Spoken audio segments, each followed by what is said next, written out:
네, 안녕하십니까.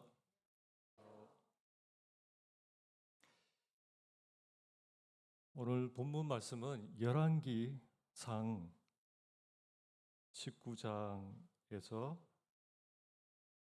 1절에서 7절까지입니다. 구약 549페이지쯤에 있습니다.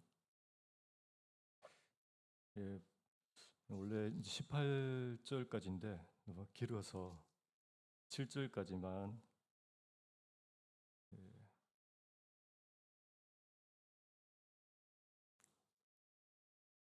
제가 한 절 읽고 성도님들 한 절 읽고 이렇게 읽겠습니다. 7절까지.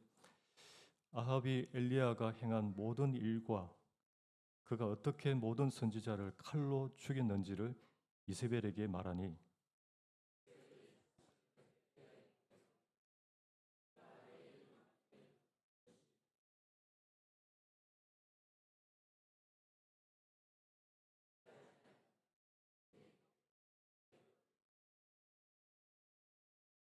그가 이 형편을 보고 일어나 자기의 생명을 위해 도망하여 유다에 속한 브엘세바에 이르러 자기의 사환을 그곳에 머물게 하고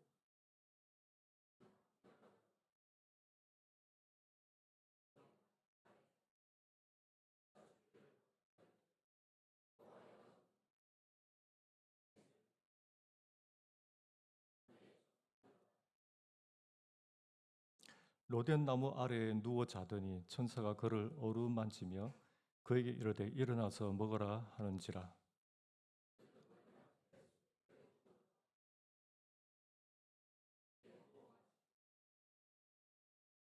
여호와의 천사가 또 다시 와서 어루만지며 이르시되 일어나 먹으라 네가 갈 길을 다 가지 못할까 하노라 하는지라. 8절 같이 읽겠습니다. 시작. 이에 일어나 먹고 마시고 그 음식 힘을 의지하여 40주 40 보렙산에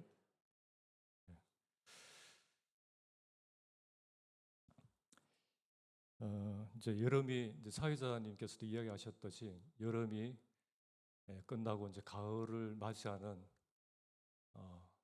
그런 시원한 기대의 마음이 있는데 여름을 어떻게 보내셨습니까?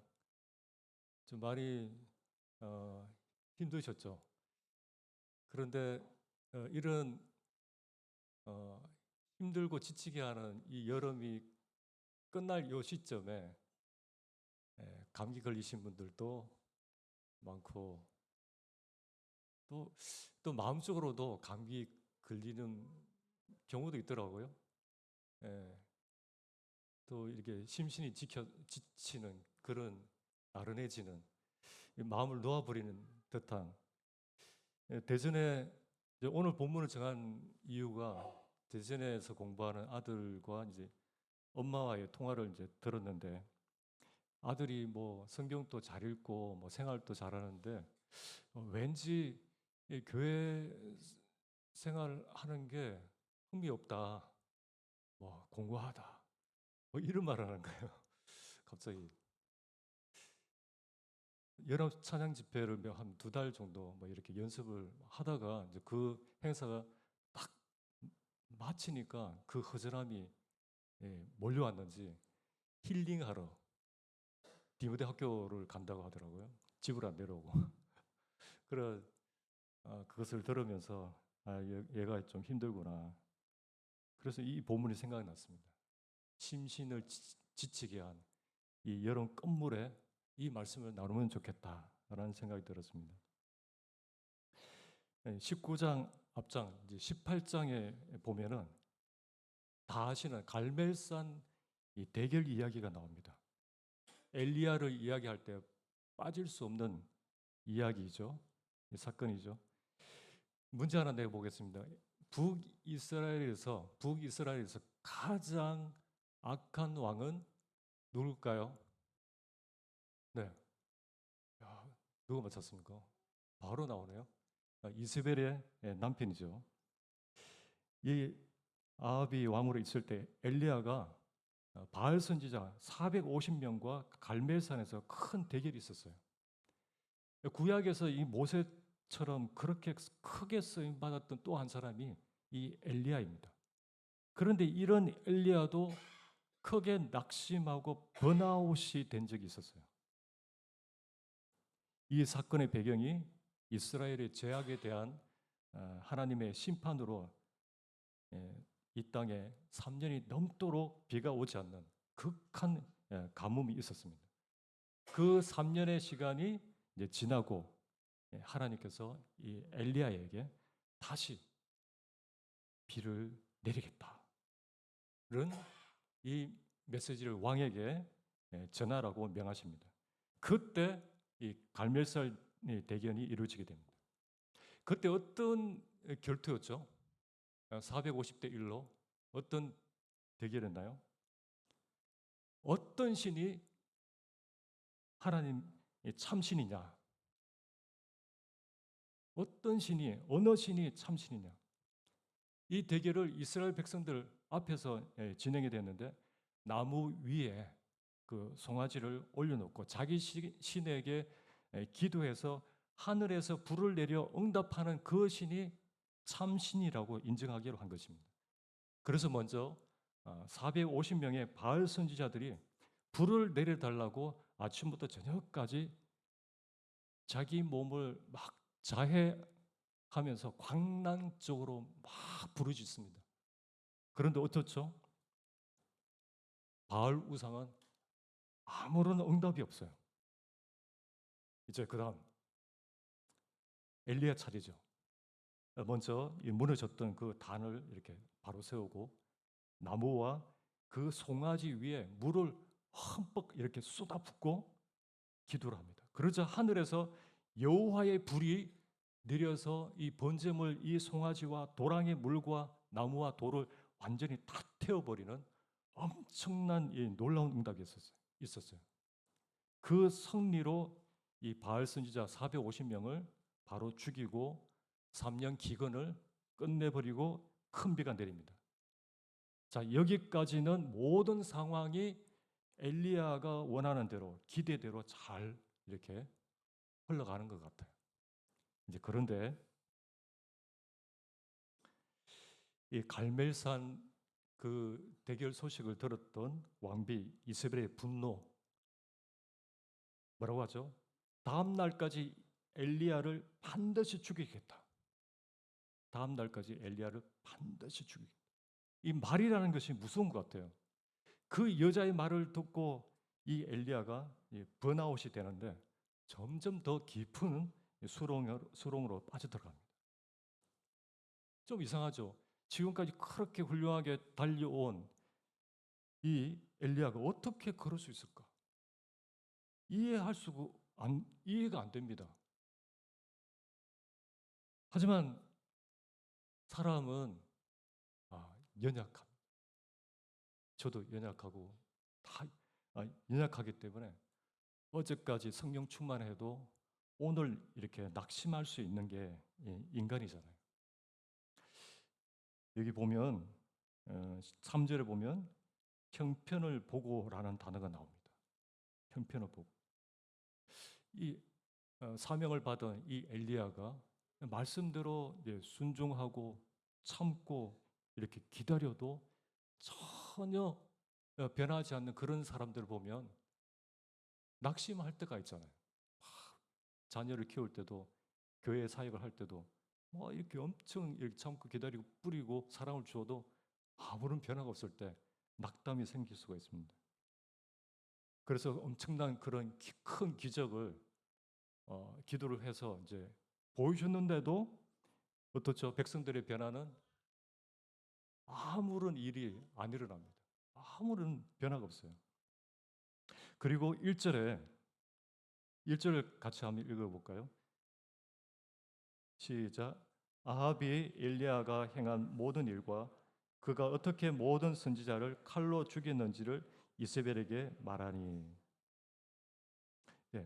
여기 낱낱이라고 갈로가 되어 있는데 다른 번역 성경, 원문에 가까운 그런 성경에는 낱낱이라는 표현이 되어 있더라고요.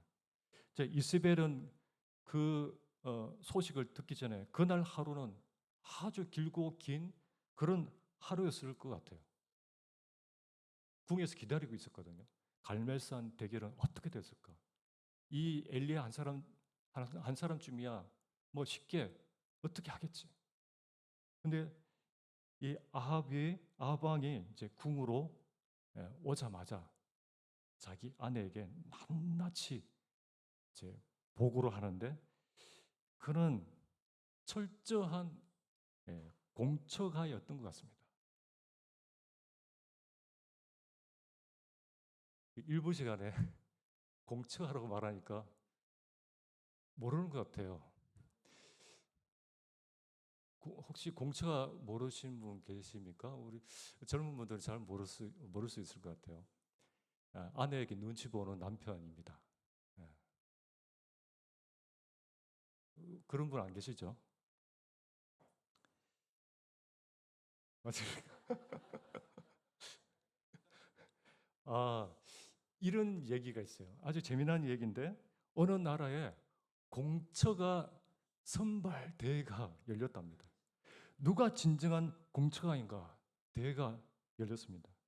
그래서 진정한 공처가를 가려내기 위해서 이제 심판관이 빨간색 깃발과 이렇게 노란색 깃발을 양쪽에 이제 꽂아놓고 수없이 몰려든 이 공처가들에게 심판관이 다음과 같이 외칩니다.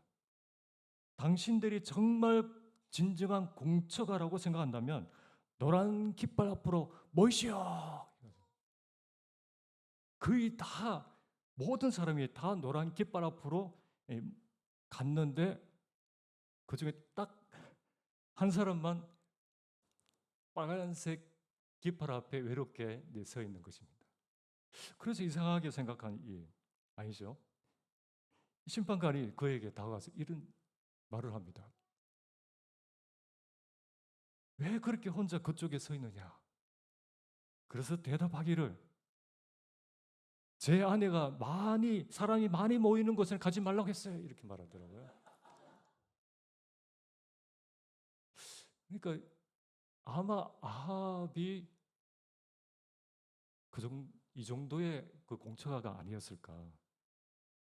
제 앞에 그 이미지를 본 것처럼 아내의 지시에 따라서 좌지우지되는 그런 왕 같습니다. 이제 이 이스벨의 말 한마디에 이렇게 낙심에 빠진 이 엘리야는 이제 앞으로 어떻게 되었을까? 어떤 상태에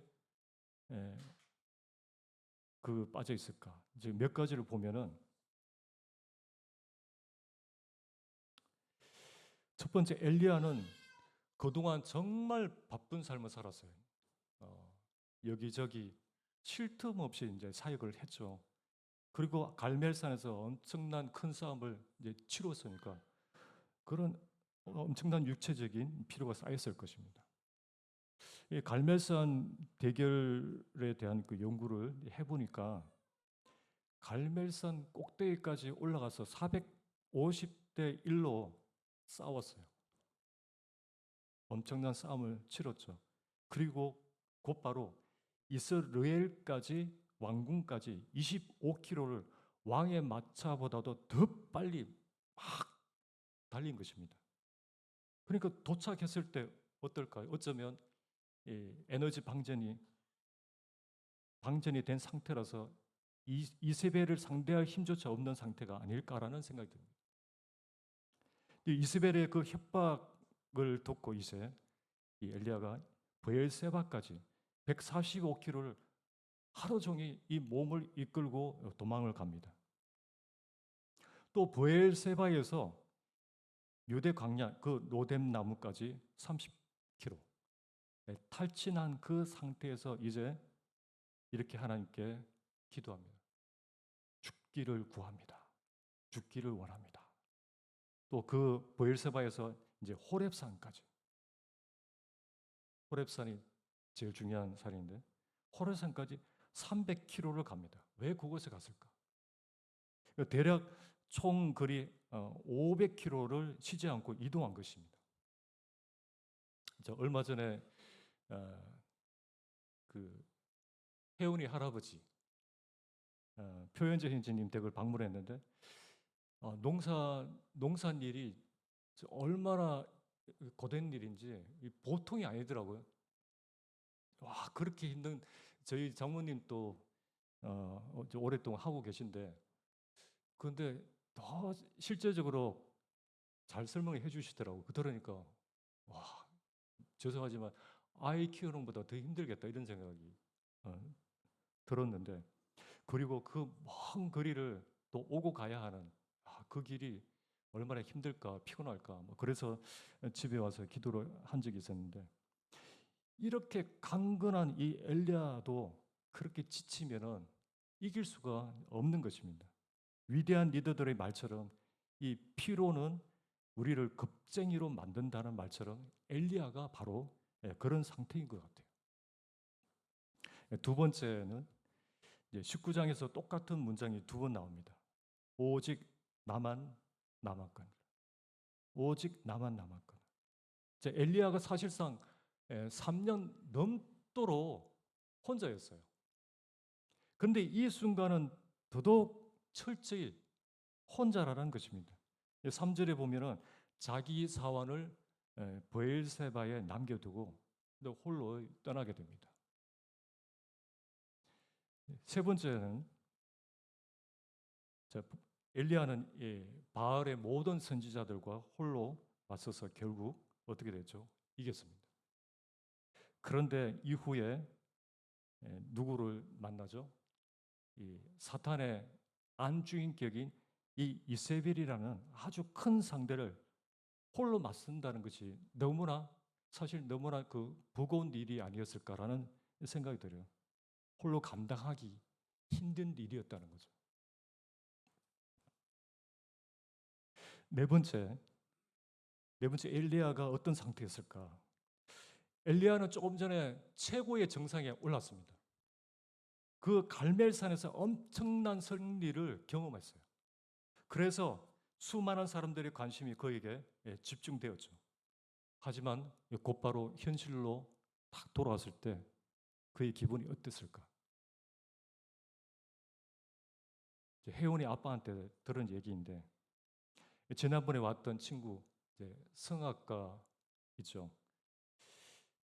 지금 독일 명문 음대를 유학 중인데 함께 배우는 그 학생들이 오랜 연습 끝에 큰 무대에서 수만 명의 그 환호와 박수를 받으면서 성공리에 마치게 되면 공허함이 쫙 밀려온답니다. 그래서 그 학생들이 그 공허함을 해소하기 위해서 전부 다 어디로 가냐면 다 술집으로 달려간다고 합니다. 저희 아들한테 들은 비슷한 얘기인데 축구 선수 손흥민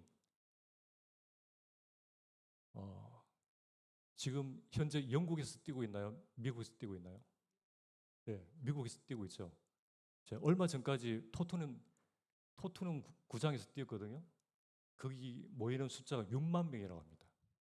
항상 그 홈 경기장에서 뛰고 나면 6만 명의 그 환호와 갈채를 받다가 조용한 집으로 돌아오면 그렇게 공허할 수가 없다고 합니다. 그 육체의 과로도 위험하지만 이 고독이라는 이것은 정말 큰 위험을 불러오기 때문에 자살에 이르기까지도 하죠. 그래서 영국에는 외로움 부처가 있대요. 여성 부처 뭐 그런 중소기업청 뭐 외로움 부처가 있을 만큼 사회적 문제라고 합니다. 일본도 고독 담당 장관이 있다고 합니다. 고독 장관. 사도 바울도 그런 영적 거인인데도 이 고독, 이 외로움과 싸우는 것이 너무나 견디고 힘들기 때문에 디모데에게 이런 말을 합니다. 너는 어서 속히 내게로 오라. 홀로 있는 것이 얼마나 힘든지. 한 노인이 출가한 자식에게 말합니다. 매일같이 나에게 싫은 소리 해도 괜찮다. 화를 내도 괜찮으니 나 혼자만 두지 말아다오. 이런 말을 했어요. 감옥에서도 가장 혹독하고 무서운 벌 중에 하나가 독방 감금이잖아요. 그러니까 이 고독이라는 것은 누구도 이길 수 없는 그런 병이라는 거죠. 이제 이와 같은 위기에 번아웃이 된 이 엘리야를 하나님께서 어떻게 도우시는지를 보겠습니다. 어떻게 하나님께서 이 엘리야를 회복시키는가? 그 과정을 보면 첫 번째, 성도님들 혼자 있을 때 잠이 안 오면 무엇을 하십니까?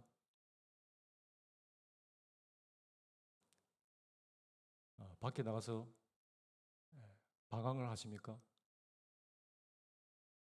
네? 독서하시고요. 바른직합니다. 어떤 분들은 먹는 걸로 이렇게 해소하기도 하고, 아니면 우리 청년들 그렇지 않겠죠? 게임이 빠지지는 않겠죠? 이때 이 고독의 시간을 어떻게 처리하느냐에 따라서 하나님과 가까워질 수 있고, 아니면 정말 피폐해질 수 있고 타락할 수도 있습니다. 그렇잖아요. 그런 경험 없으십니까? 로뎀나무 아래서 죽기를 구하는 그때 하나님께서 엘리야를 어떻게 도왔을까? 이제 5절에 돕는 천사를 보내주셨어요. 돕는 천사가 함께하도록 했습니다. 히브리서에도 이 모든 천사는 섬기는 영이라고 하는데 지금 또 우리를 엄밀히 돕고 있습니다. 주님이 그 광야에서 시험을 당할 때도 천사가 예수님을 도왔죠. 그리고 십자가의 그 고난을 앞두고 겟세마네에서 심히 고민할 때도 천사가 함께 도왔다고 기록되어 있습니다. 요한복음 16장 32절을 같이 한 목소리 읽어보겠습니다. 시작. 보라, 너희가 다 각각 제 곳으로 흩어지고 나를 혼자 둘 때가 오나니 벌써 왔도다. 그러나 내가 혼자 있는 것이 아니라 아버지께서 나와 함께 계시느니라. 그러나 내가 혼자 있는 것이 아니라 아버지께서 나와 함께 계시느니라. 주님은 어떻게 이 고독을, 외로움을, 극한 그 고독을 해결했을까? 하나님 아버지의 그 임재하심, 하나님의 임재 속에 계셨어요. 혼자가 아니었습니다. 하나님과 함께 하신다는 그런 약속의 말씀을 묵상하는 것도 너무나 큰 도움이 됩니다. 아버지께서 나와 함께 계시느니라. 이 확신. 자, 옛사람에게 이렇게 한번 말해 볼까요? 아버지께서 당신과 함께 계십니다. 아버지께서 당신과 함께 계십니다. 정말 큰 위로예요. 그런 인사가. 저 고독을 극복하는 방법. 하나님께서 나와 함께 하신다는 그 약속입니다. 혼자가 아닙니다. 자, 두 번째,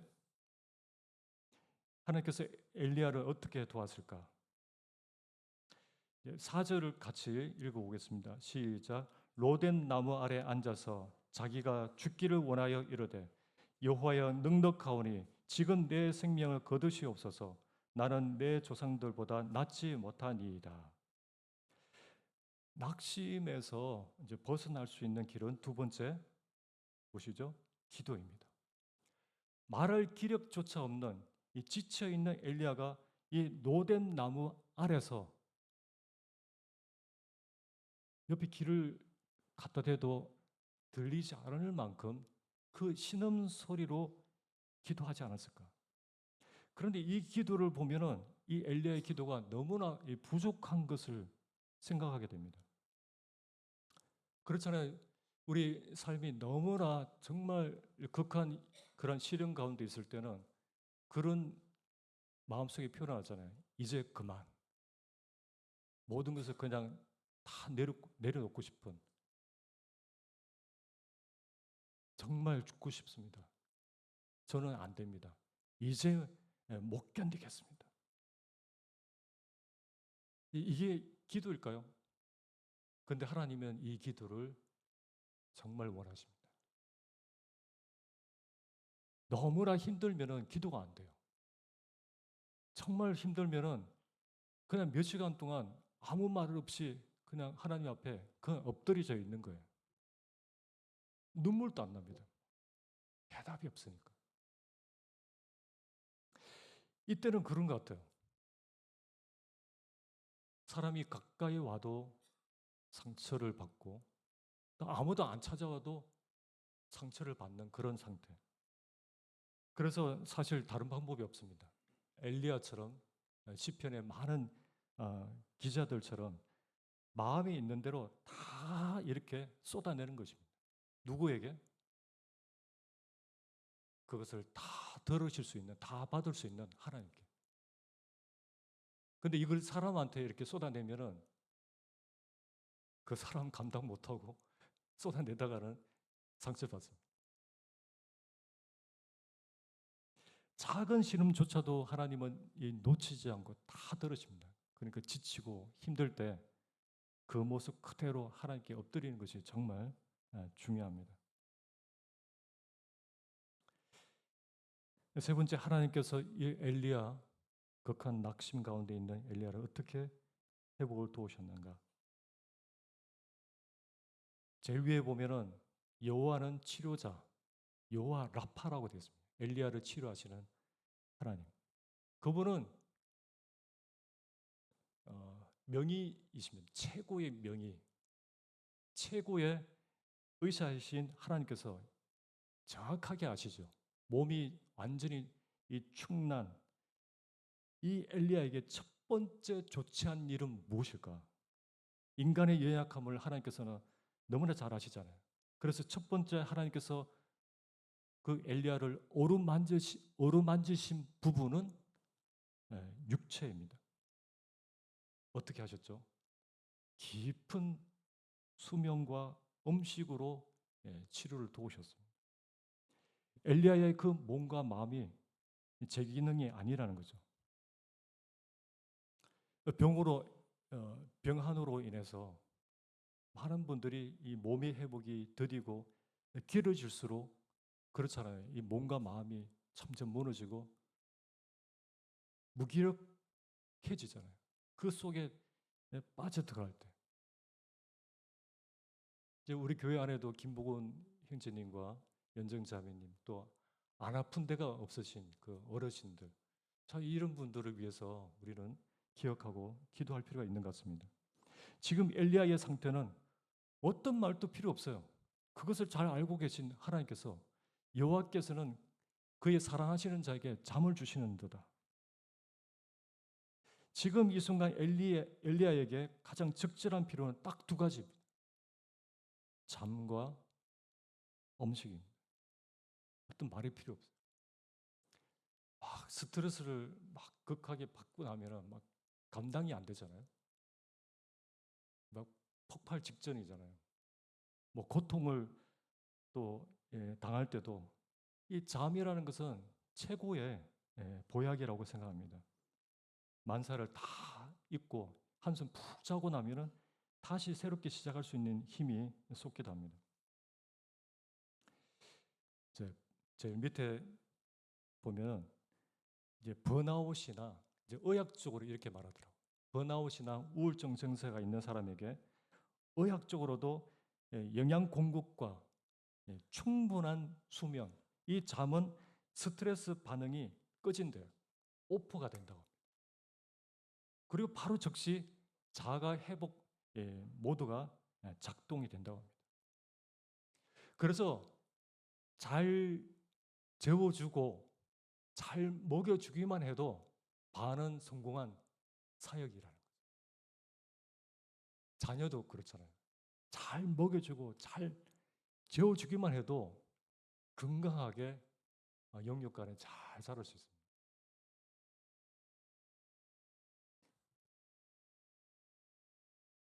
마지막으로 하나님께서 엘리야를 어떻게 회복을 도우셨느냐. 이게 제일 중요한 내용입니다. 엘리야가 하나님을 만나는 그 과정을 볼 수 있는데, 또한 한 가지 볼 수 있는 것은 하나님은 절대 포기하지 않는다는 것. 이 엘리야를 통해서 볼 수 있어요. 끝까지 하나님은 계속 보고 계신 거예요. 계속 듣고 계신 거예요. 그분은 포기하지 않는다. 또 이 엘리야도 포기하지 않는 그런 모습을 보게 되거든요. 자, 9절과 13절을 같이 이어서 같이 읽겠습니다. 시작. 엘리야가 그곳 굴에 들어가 거기서 머물더니 여호와의 말씀이 그에게 임하여 이르시되 엘리야야 네가 어찌하여 여기 있느냐.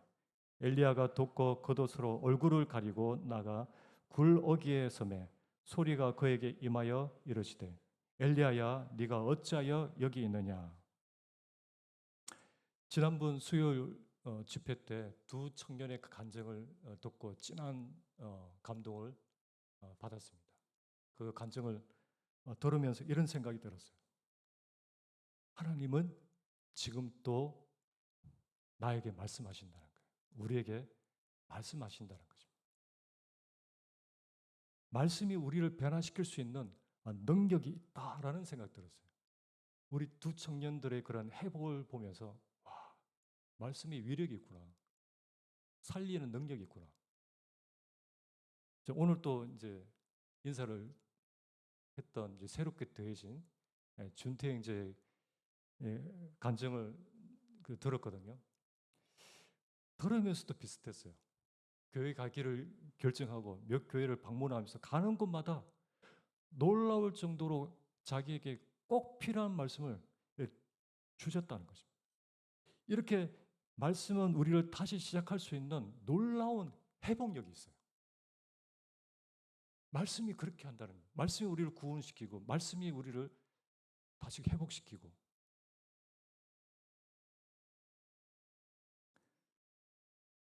엘리야가 도착한 곳은 어디죠? 마지막 도착한 곳 호렙산. 여기는 특별한 장소입니다.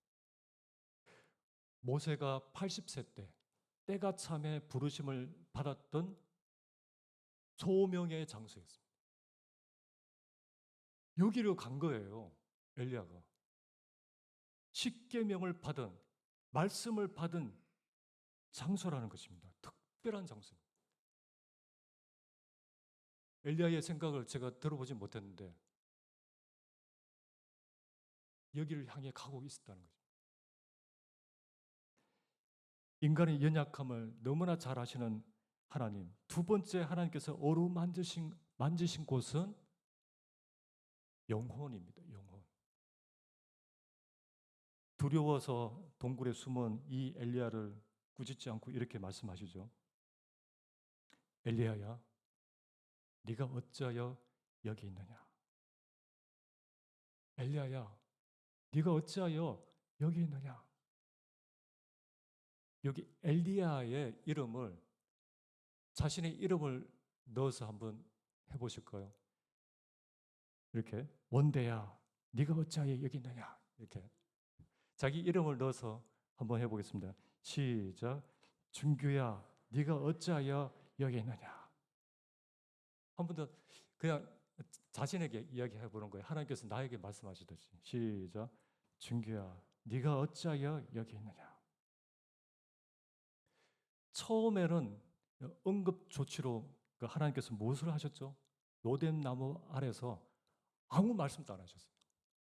아무 말씀도 안 하셨어요. 단지 무만 먹여주고 재워주기만 했습니다. 그런데 이번에는 가장 중요한 이 마지막 단계입니다. 근본적인 치료. 영혼의 회복을 위해 필요한 것은 무엇이다? 무엇이죠? 하나님 말씀이죠. 두 번째 말씀도 엘리야야, 네가 어찌하여 여기 있느냐? 너는 여기서 무엇을 하고 있니? 하나님의 질문으로 엘리야의 정체성을 일깨워주고 계십니다. 저도 한때 몇 개월간 상담을 받은 적이 있었는데 답은 안 주고 상담가가 하는 일이 경청과 질문뿐인 것입니다. 재곤아, 네가 어찌하여 여기 있느냐? 소명을 일깨워 주는 거예요. 너의 소명이 뭐니? 네가 이 땅에 있는 이유를 너는 아니? 네가 어찌하여 여기 있느냐? 명사가 네가 어찌하여 여기 있느냐? 너는 지금 여기서 무엇을 하고 있니? 계속 이 소명을 스스로 답을 찾도록 이렇게 해주는 것입니다. 다시 소명의 눈을 뜨게 하셔서 사명을 엘리야에게 맡기십니다. 그 뒤로 보면은 하사엘에게 기름을 부어라. 또 예후에게 기름을 부어라. 또 엘리사에게 기름을 부어 다음 세대를 세워라. 놀라운 사명을 맡기시죠. 18절을 함께 읽겠습니다. 시작. 그러나 내가 이스라엘 가운데 7천 명을 남기리니 다 바알에게 무릎을 꿇지 아니하고 다 바알에게 입맞추지 아니한 자니라. 마지막 이 한마디가, 마지막 이 말씀이 혼자라고 생각한 이 엘리야에게 얼마나 큰 위로와 힘이 되었을까. 오늘 이것을 기억하시면 좋을 것 같아요. 여러분, 하나님께서 함께 하십니다. 그리고 또 천사도 함께 합니다. 그리고 아직 드러나지 않았을 뿐 베일이 감춘 사람들을 준비하시는 하나님이시거든요. 혼자가 아닙니다. 하나님께서 맡기신 그 모든 감당하기 힘든 일들, 그걸 감당할 수 있도록 하나님 모든 것을 준비하고 계시죠. 제가 이 설교 원고를 다 마무리하면서 한 가지 떠오른 것이 있었어요. 엘리야가 이제 헤어날 수 없는 그 깊은 낙심에 빠졌죠. 그런데 그 중심, 그 엘리야의 중심 끝에 뭔가 있었어요. 뭔가 달랐습니다. 그의 중심에 하나님을 향하는, 하나님을 만나고자 하는, 하나님께 나아가고자 하는 그 포기하지 않는 진념이 있었다는 거죠. 그것을 봤습니다. 포기하지 않더라고요. 그 소명의 산을 향해서 하나님 만나는 장소, 그곳으로 끈질기게 가고 있었다는 것이죠.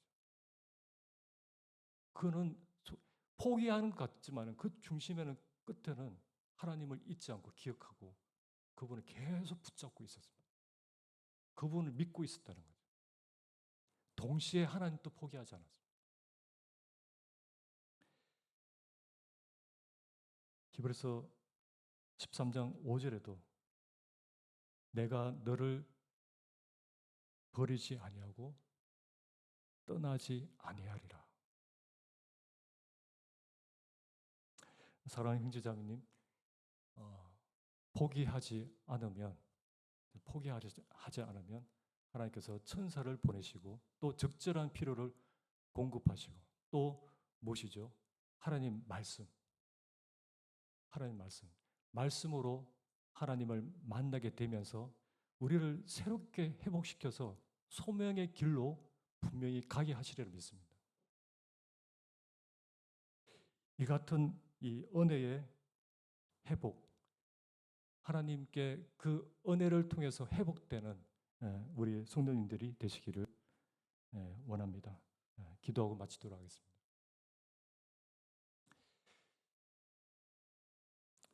아버지 하나님, 저희를 부르심에 후회가 없어지시다고 말씀하신 그대로 하나님은 정말 신실하신 분이십니다. 우리를 부르실 때 우리의 연약함을 아시고 또 실패도 아시고 넘어질 것도 아시고, 그러나 끝까지 우리를 추격하시고 우리를 떠나지 아니하시는, 결국에는 회복시켜서 다시금 새 일을 하게 하시는 하나님을 찬양합니다. 우리 가운데 어느 누구 어, 버릴 사람 없고 또 잊혀질 사람이 없고 우리 하나님의 손에 손바닥 기록하신 대로 우리를 기억하시는 하나님 아버지로 인해서 감사드리며 예수 그리스도 이름으로 기도드립니다. 아멘.